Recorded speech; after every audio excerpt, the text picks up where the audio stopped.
Donc aujourd'hui, je vais comparer Ronaldinho à Neymar. Deux super joueurs que je kiffe de fou leur style. Neymar il joue toujours, mais vas-y, on va quand même essayer de les comparer au mieux. Je fais cette vidéo parce que j'ai été inspiré par l'un des commentaires sur l'une des vidéos de la chaîne et je voulais donner mon avis et dire qui je pense est le meilleur entre les deux. Je vais pas mentir, Ronaldinho c'est mon joueur préféré, mais je serai totalement neutre. Si tu regardes la vidéo et tu te dis à un moment, mec, tu racontes de la merde, dis-le moi en commentaire et on aura un bon débat. Bref, on y va. Le premier critère qu'on va examiner, c'est l'efficacité. Mais qu'est-ce que l'efficacité? L'efficacité, c'est leur rapport en but et passe D tout au long de leur carrière. Club et pays, les deux. C'est purement et simplement basé sur les stats. Donc c'est factuel et pas moyen de s'échapper. Et à ce petit jeu, entre les deux, Neymar est clairement le joueur le plus efficace. Il a en club jusqu'à présent 324 buts en 515 matchs pour un ratio de 0,63 buts par match. En équipe nationale, Neymar c'est 64 buts en 103 matchs pour un ratio de 0,62 buts par match. Le mec c'est tellement une machine à but qu'il est devenu le deuxième meilleur buteur de l'histoire de la CSAO, juste derrière le roi Pelé qui en a 77. Et Neymar c'est pas seulement les buts, il est aussi à 171 passes D en 515 matchs pour tous les clubs dans lesquels il a joué dans sa carrière, avec un ratio de 0,33 passes décisives par match. En CSAO, Neymar c'est 44 passes D en 103 matchs, un ratio de 0,43 passes décisives par match. Le mec est terrible. Parenthèse, ces statistiques sont du 25 mars 2021. Neymar vient d'avoir 29 ans et il lui reste quelques années encore à jouer. Il aura donc sûrement plus de buts et passes D. Ronaldinho de l'autre côté en club, c'est 277 buts en 712 matchs pour un ratio de 0,39 buts par match. Pas dégueulasse. Et en CSAO, 33 buts en 97 matchs pour un ratio de 0,34 buts par match. Ok. Bon, ça a clairement rien à voir avec Neymar, mais c'est bien. Il y a 15 ans, c'était plus que convenable. J'avoue maintenant avec CR7 et Messi, tu vois ça, tu te dis c'est de la merde, mais à l'époque c'était bien. Très bien je dirais même. Ronny, il a eu 160 passes décisives en 712 matchs pour un total de 0,22 passes décisives par match en club et 26 passes D en 97 matchs de CSAO pour un ratio de 0,27 par match. Bon ouais, Neymar remporte clairement sur l'efficacité sans débat possible avec plus de 0,60 buts par match en club et équipe nationale. Il a terminé Ronaldinho. Donc voilà, 1-0 pour Neymar, il n'y a même pas de débat possible. Prochain sur la liste, on a les dribbles et gestes techniques. Ah là là, ça je vais pas faire le mytho, ça va être serré parce que c'est tous les deux des gros dribbleurs. Quand on regarde les gestes techniques préférés de Neymar, on a l'arc-en-ciel. Ça là, quand il fait ça, c'est humiliation totale. Semelle plus Cruyff. Celui-là, c'est un geste technique qu'il utilise quand il est bloqué. Sombrero au sol. Ça encore, c'est des gestes techniques humiliants que j'aimerais pas me manger, perso. Et pour finir, ce que j'appelle le démarrage à la Neymar. C'est une feinte de corps vers l'arrière qu'il fait arrêter et qui laisse sur place les défenseurs. Pour Ronaldinho, dans ses gestes préférés, on a la virgule. La manière dont il la faisait, c'était trop.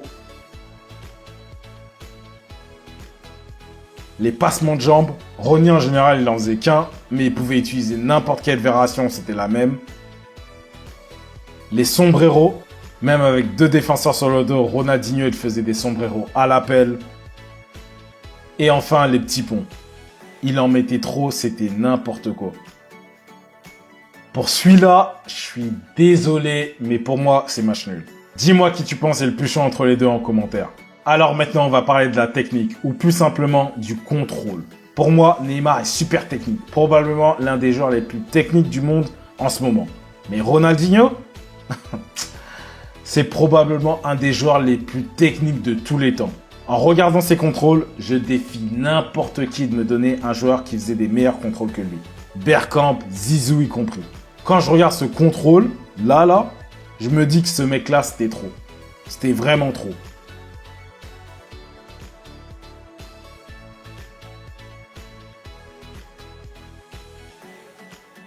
Mais attention, hein, Neymar est super technique aussi. Hein. Et certains contrôles qu'il fait sont terribles. Comme celui-là qu'il a fait à Zabaleta par exemple. Terrible. Mais comparé à Ronaldinho, pour moi, techniquement, il perd. Un partout. Coup franc. Tout le monde sait qu'ils sont tous les deux super chauds en coup de pied arrêté. Mais pour trouver qui est le meilleur, on va devoir regarder les stats. Et dans cet exercice-là, Ronny est bien au-dessus de Neymar. Il a mis 66 coups francs directs alors que Neymar seulement 24. Donc en gros, il en a mis presque 3 fois plus. Et juste pour mettre cela en perspective, Ronaldinho, basé sur les stats, c'est le 3e meilleur tireur de coups francs de tous les temps. De tous les temps. Derrière Juninho Pernambucano avec 77 buts et Pelé avec 70. Il est néanmoins à égalité avec le gros taglier. Petite parenthèse, Léo Messi en a 55 tandis que CR7 en a 56. Donc ouais, Ronaldinho a été sans pitié sur coups francs tout au long de sa carrière. 2-1 pour Ronny. Ensuite, on a la qualité de passe. Ce point, je vais directement le donner à Neymar juste sur le fait qu'il a un meilleur ratio de passe D que Ronny. Avec un ratio de 0,33 passes D par match, il fait littéralement en club une passe D tous les 3 matchs. Voilà. Voilà, juste comme ça. Donc quand il a le maillot du PSG, tu peux être sûr qu'il y aura une passe D dans les 3 prochains matchs. Mais ce qui est encore plus fou, c'est le fait que quand il met le maillot de la CSAO, le ratio augmente à 0,43. 0,43. Au niveau international. Ah ben bravo. Donc ouais, le point va à Neymar sans discussion. Mais, je tiens quand même à dire que visuellement, pour moi, Ronaldinho a une meilleure qualité de passe. Ouais, je sais, ça correspond pas aux stats, mais quand tu regardes les vidéos de Ronny, tu vois qu'il peut fouetter le ballon, faire des transversales à ras de terre. Il peut utiliser l'extérieur, l'intérieur. Il pouvait littéralement faire tout ce qu'il voulait avec un ballon. Même, dis-toi, passer le ballon avec son dos, sa poitrine, bref, il faisait tout. Mais comme j'ai dit, juste par principe, basé sur les stats, Neymar gagne quand même. 2-2. Un autre que je vais donner encore directement à Neymar, juste basé encore une fois sur les statistiques. Car si tu crées plus de buts, tu as sûrement une meilleure vision de jeu. Donc voilà, désolé pour Ronny, mais ça fait 3-2 pour Neymar. Créativité. Bon. Pour ça, je vais donner point à Ronaldinho parce que pendant toute sa carrière, il a créé plein de nouveaux gestes que les autres joueurs ont recopiés ou essayé de recopier. La passe aveugle, par exemple, rendue célèbre par lui. Talonnade. Passe de la poitrine. Passe du dos.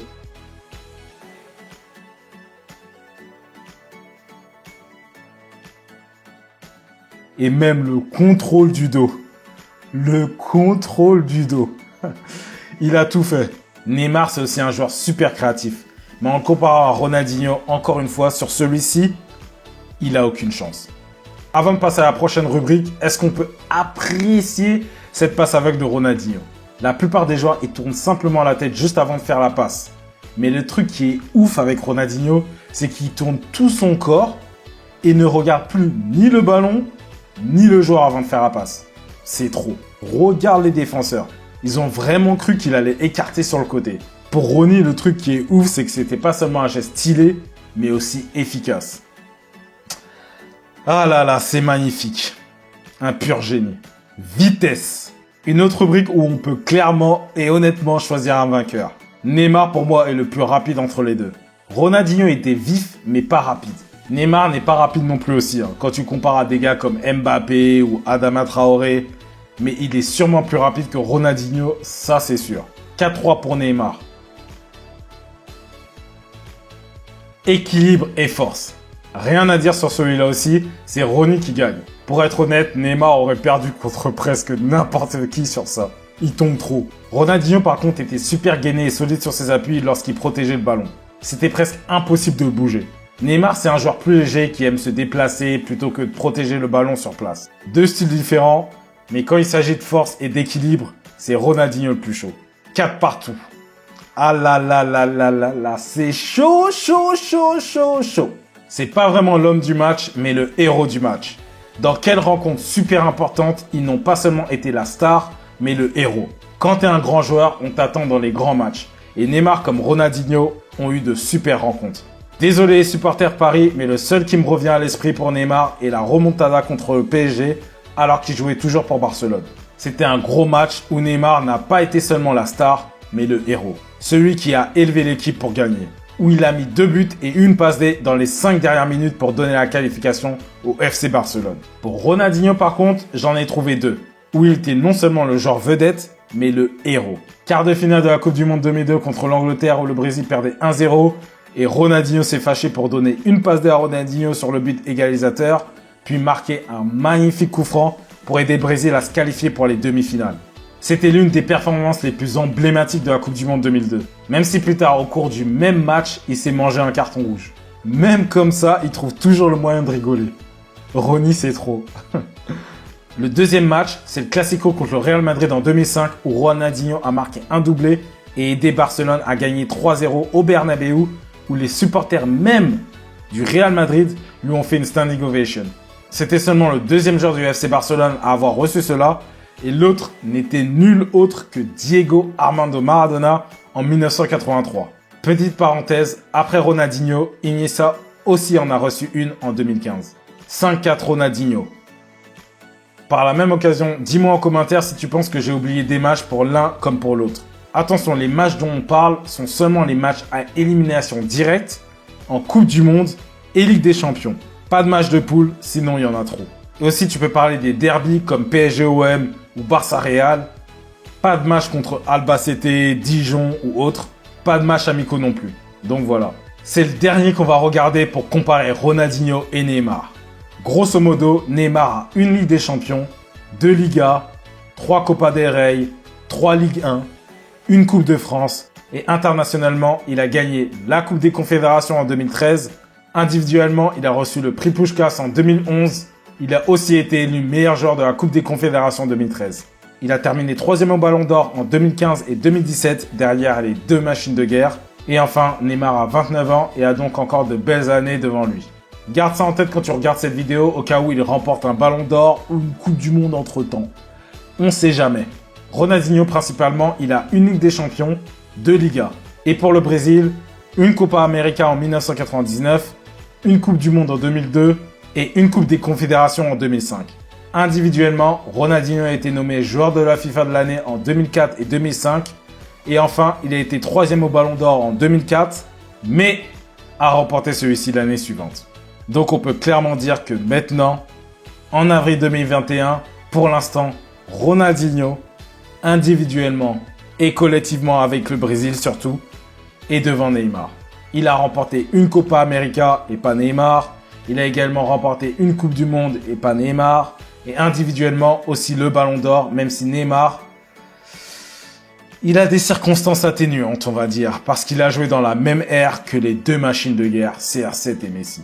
Donc voilà, pour moi, Ronaldinho c'est le meilleur joueur et il gagne avec une très petite différence. Dis-moi en commentaire ce que t'en penses, si t'es d'accord, si tu l'es pas. Donc voilà. Peace.